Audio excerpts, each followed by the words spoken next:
Mister ladies viewers அனைவருக்கும் வணக்கம். நான் டாக்டர் நித்யா, சித்த மருத்துவர். முகம் பொலிவாக அழகா வசீகரமா இருக்கணும்னு நம்ம நினைப்போம் இல்லைங்களா? குறிப்பிட்ட வயதிற்கு அப்புறம் முகத்துல சுருக்கங்கள் அப்படின்றது ஏற்படும். சிலருக்கு என்னன்னா இளம் வயதில் இருக்கும்போதே ரொம்ப சுருக்கம் ஆயிடுது. ஸோ ஏஜிங் ஃபேக்டர் வந்து சீக்கிரம் வந்துட்ட மாதிரி இருக்கு அப்படின்னு சொல்லிட்டு ஃபீல் பண்ணுவோம். முக்கியமா பெண்களுக்கு இது தெரியும். சில பெண்களுக்கு பார்த்தோம்னா ஏஜ் வந்து அதிகமா இருக்கும். ஆனா பார்க்கறதுக்கு ரொம்ப யங்கா இருக்கீங்க அப்படின்னு நம்ம சொல்லுவோம். ஆனா ஒரு சிலருக்கு ஏஜ் வந்து ஒரு 30 பிளஸ் தான் இருக்கு. ஆனா பார்க்கறதுக்கு ஒரு முதுமையான தோற்றம் தெரியுது. ஒரு 10 இயர்ஸ், ஒரு 10 வயது அதிகமா இருக்கிற மாரிலாம் தெரியுது. முகத்துல நெறைய சுருக்கங்கள் வந்திருக்கும் இல்லைங்களா? அதுக்கப்புறம் மங்கு நெறைய பேருக்கு மெலஸ்மா அப்படின்னு சொல்ற மங்கு நெறைய பேருக்கு ஃபேஸ்ல வந்திருக்கும். இதெல்லாம் வருவதற்கு என்ன காரணங்கள்? முகத்துல மட்டும் இல்லைங்க. நம்ம முகத்துல நம்ம வந்து விசிபிளா அடிக்கடி நம்ம வந்து முகத்துல கண்ணாடி பார்த்துக்கிறோம். இதனால நமக்கு முகத்துல இருக்கக்கூடிய சுருக்கங்கள் ஈஸியா நம்மளால ஐடென்டிஃபை பண்ண முடியுது. முகத்துல ஒரு சுருக்கம் நம்ம உடல்ல ஒரு ஸ்கின்ல ப்ராப்ளம் வருதுன்னா, முகத்துல மட்டும் இல்ல, உடல் முழுவதுமே அந்த ப்ராப்ளம் ஏற்படும். ஸோ கைகள்ல, கால்கள்ல, முதுகு பகுதி எல்லா இடத்துலயுமே தோள்கள்ல அந்த சுருக்கம் வந்து வர ஆரம்பிக்கும். ஸோ அந்த மாதிரி இருக்கக்கூடிய சமயங்கள்ல நம்ம என்ன பண்ணலாம்? இத ரிவர்ஸ் பண்ண முடியுமான்னா, நிச்சயம் முடியும். பொதுவாக முகத்துல ஒரு சுருக்கம் இருக்குன்னா, சொல்லுவாங்க அடிக்கடி, ரொம்ப கவலை. எனக்கு வந்து ரொம்ப மன நிம்மதியே இல்ல. இந்த கவலையினால தான் முகமே வந்து சீக்கிரம் எனக்கு வந்து வயசான மாரி ஆயிடுச்சு அப்படின்னு சொல்லுவாங்க. அது உண்மைதான்.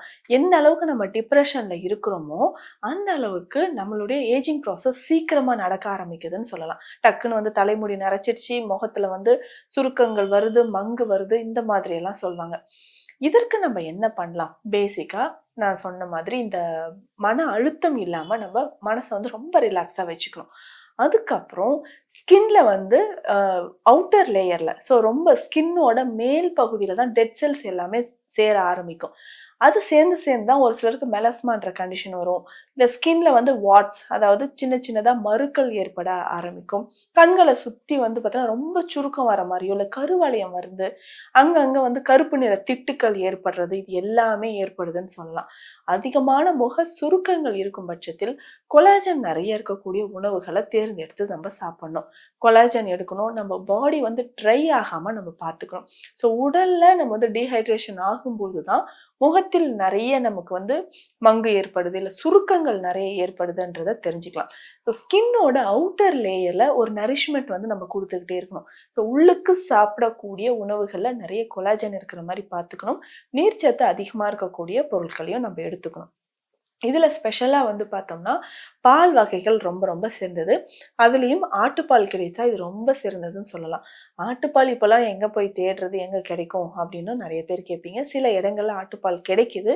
ஆட்டுப்பால் கிடைக்கும்போது, அது என்ன பண்ணணும்னா, நம்ப நல்லா ஃபேஸ் வாஷ் பண்ணிட்டு, ஒரு நாளைக்கு 3லிருந்து 4 முறை ஒரு காட்டன்ல அந்த பால தொட்டு தொட்டு ஃபேஸ நல்லா நம்ம வந்து தொடச்சுக்கிட்டே வரணும். அதுக்கப்புறம் என்ன பண்ணலான்னா, இதுல கொஞ்சம் ஆட்டுப்பால்ல கொஞ்சம் கஸ்தூரி மஞ்சள் எடுத்துக்கணும்.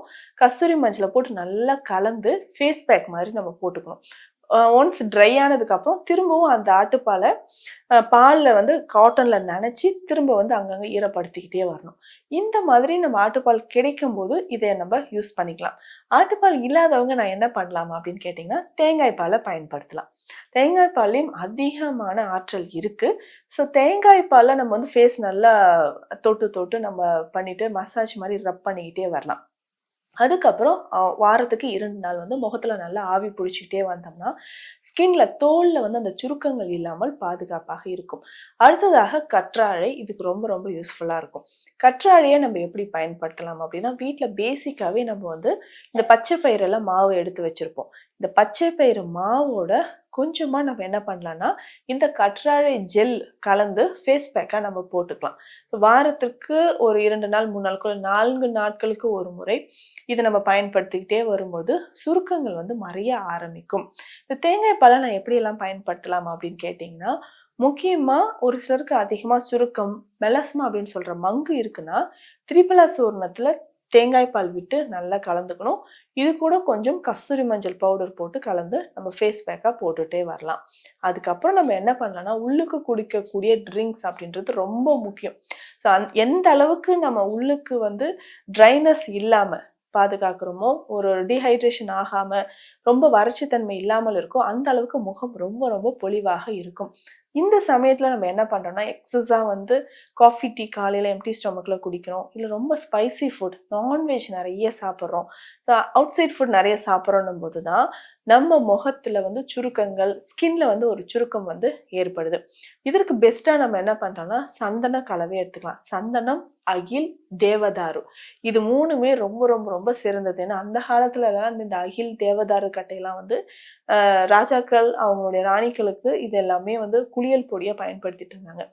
அந்த வகையில நம்மளுடைய முகத்திலும், உடலிலும் வந்து சுருக்கம் இல்லாமல் இருக்கணும்னா, சந்தனம், அகில், தேவதாரு இது 3 கட்டைகளும் பவுடரா நமக்கு கிடைக்கும்.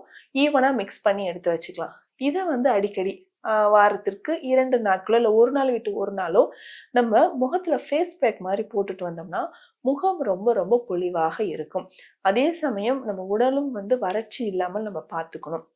வறட்சி இல்லாமல் பார்த்துக்கணும். நெறைய ஃப்ரூட் ஜூஸஸ் வந்து குடிக்கணும். ஸ்கின்னுக்கு வந்து ரொம்ப நல்லது அப்படின்னு பார்த்தோம்னா, நீர்ச்சத்து அதிகமா இருக்கக்கூடிய வெள்ளரிக்காய், தர்பூசணி, முலாம்பழம் இது எல்லாமே நம்ம அடிக்கடி உணவில் சேர்த்து சாப்பிட்டுக்கிட்டே வந்தோம்னா, நீர்ச்சத்து தக்க வைக்கப்படும். ஸோ ரொம்ப வறட்சி இல்லாமல் இருக்கிறவங்களுக்கு முகத்தில் சுருக்கம் கம்மியா தான் இருக்கும். நான் சொன்ன மாரி இந்த ஃபேஸ் பேக் எல்லாம் நம்ம போட்டுக்கிட்டே வந்தோம்னா, முகத்தில் சுருக்கம் இல்லாமல் இளமையாக இருக்கிறதுக்கு இது ரொம்ப துணையாக இருக்கும்.